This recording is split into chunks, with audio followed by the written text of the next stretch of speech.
yawi hayawi huwa, na sisi hapa Bakhubi 254 tumewasili. Si ati tumewasili, tunakuanga ni wewe ambaye unakuwa hutujui. Sisi hapa kama Bakhubi 254 tunawaletea content moto moto noma noma, kama wimbo Buyanzi Buyanzi Mwitalarero. Yani kuna furaha katika boma letu.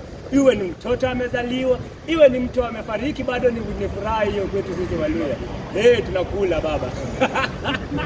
Lakini hatuombi kuwa mtu afe hivyo tuje. Lakini tunafanya sherehe zile zote kuhakikisha kuwa kuna furaha na kuna upendo hapa nchini Kenya kote. Iwe ni tribe gani, iwe ni kabila lipi, lile ama lile, sisi hatuna ubaguzi. Sisi kama Bakhubi 254 tunakuja kuhakikisha kuwa umeburudika na umesikia jinsi mambo yalivyo. Kumbuka kushare, kulike na kusubscribe. Sisi wale Bakhubi 254 tuko na tupatane pale mtandaoni.